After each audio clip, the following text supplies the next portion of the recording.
Hi, this is Ken. Today's topic is simple but very important. The biggest tailwind for Tesla's Cybercab may not be the design, the cost, or even FSD itself. It may be US autonomous driving rules finally starting to move in the direction of vehicles with no steering wheel and no pedals. And for Tesla investors, this is not just a regulation story. This is about whether Tesla's Robotaxi business can move from a future vision into a real business model. When most people look at the Cybercab, they focus on the visual shock: no steering wheel, no pedals, a clean interior, a futuristic design, a vehicle made specifically for low-cost autonomous rides. Of course, all of that matters, but as an investor, I think the more important question is this: can this kind of vehicle actually operate on public roads? Because if the law still assumes that every car must be controlled by a human driver, then even the best Cybercab design cannot become a large-scale business. That is why this regulatory discussion matters. For more than 100 years, car regulations were built around one basic idea: a human is driving, a human holds the steering wheel, a human presses the brake, a human uses the mirrors, a human takes responsibility for the vehicle. But the Cybercab challenges that assumption completely. It is not a normal car with more software added on top. It is a vehicle designed from the beginning for AI to drive. That is a very different concept. The key question is no longer, can humans control this machine? The question becomes, can AI safely manage transportation? This is why I believe the Cybercab is not just another Tesla vehicle. Model 3 and Model Y were designed to bring EVs to the mass market. They were vehicles people could buy, own, and drive. But Cybercab is different. Cybercab is designed for utilization. It is designed to operate again and again. It is not just a product, it is part of a transportation service, and if that model works, Tesla's business changes from selling cars one time to operating revenue-generating vehicles over time. That is a major difference. For Robotaxi to become real, Tesla needs more than one breakthrough. I think there are 5 major pieces. First, FSD performance. Second, low-cost vehicle design. Third, manufacturing scale. Fourth, a ride-hailing network. And fifth, regulation. Many investors focus on the first 4. They ask whether FSD is good enough, whether Cybercab can be produced cheaply, and whether Tesla can scale the fleet.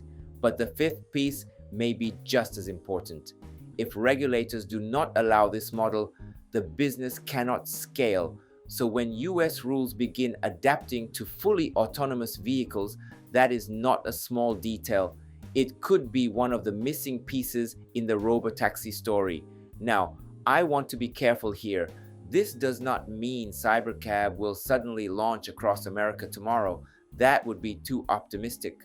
There are still many serious issues: safety standards, accident responsibility, insurance, remote monitoring, city-by-city approval, NHTSA investigations, public trust, bad weather, complex road environments, cybersecurity. These are not small problems, and especially when the market is already sensitive to accident and lawsuit headlines, investors need to stay calm. So I do not think this is a simple, bullish story, but I also do not think it should be ignored. The real point is not whether the road is easy. The point is whether the system is slowly moving in Tesla's direction. From a Tesla owner's perspective, this is also very interesting. Tesla vehicles are already different from traditional cars. You do not buy a Tesla and get the exact same car forever. The car changes through software updates. FSD improves. Safety features improve. The interface changes. Camera-based perception gets better over time. In that sense, Tesla owners already understand something that traditional automakers still struggle with.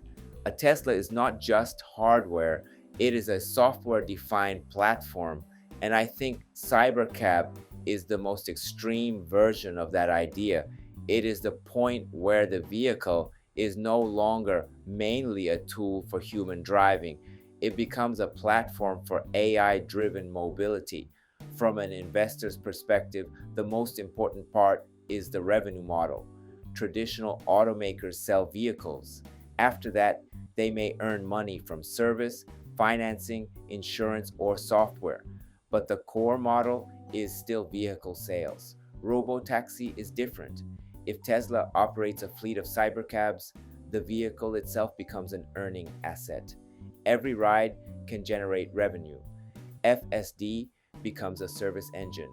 Low-cost manufacturing directly affects margins. Fleet utilization becomes extremely important. Software economics may become more powerful than traditional auto margins. That is why I believe Cybercab is not just about transportation. It is about whether Tesla can create a new profit engine. But here is the part I think many people miss. Regulation can be negative in the short term, but positive in the long term. When investors hear regulation, they often think of delays, investigations, restrictions, and legal risk. And yes, those risks are real.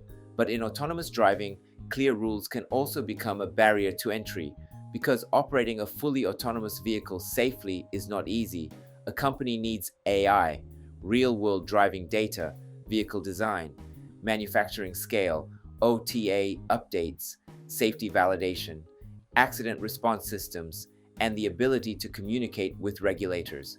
Very few companies have all of these pieces together, so the clearer the rules become, the harder it may be for weaker companies to compete. In other words, regulation may be a weight in the short term, but a filter for winners in the long term, and that could matter a lot for Tesla. So my view is this: the Cybercab is not just a futuristic car, it is a business model vehicle. Model 3 and Model Y expanded EV ownership. Cybercab is designed to expand autonomous mobility as a service.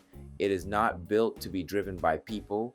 It is built to be used by people while AI does the driving. So, if US autonomous driving rules start making space for vehicles without steering wheels and pedals, that could be a meaningful long-term tailwind for Tesla. Not because all the risks disappear, but because the legal foundation for Tesla's next business model may be starting to form. Now, I want to hear your view. Do you think US autonomous driving rules are becoming a major tailwind for Tesla's Cybercab? Or do you think accident risk, lawsuits, and regulation are still the bigger problem? Let me know in the comments. If you follow Tesla, FSD, Robotaxi, and the future of AI-driven transportation, please subscribe to Life in the Future. I cover Tesla's biggest stories every day from an investor and owner perspective. Thanks for watching, and let's keep enjoying life in the future. Before we wrap up, let me take a moment to introduce myself. I drive a Tesla Model Y, and at home, I've installed a Tesla Powerwall, so I actually charge my car with solar energy. I truly believe Tesla is shaping the future, and that's why I share the latest news and insights here on this channel. I'm from Japan, but I want to connect with Tesla fans all around the world. That's why I also create an English version of my videos. YouTube now lets you switch the audio into your own language, so you can enjoy it in whatever language you prefer. Most of all, I'd love to connect with Tesla fans everywhere so we can support Tesla together. I also share updates on X, so feel free to follow me there and let's connect. And if you haven't already, please subscribe to this channel. I'd really appreciate it. Thanks for watching, and I'll see you in the next video.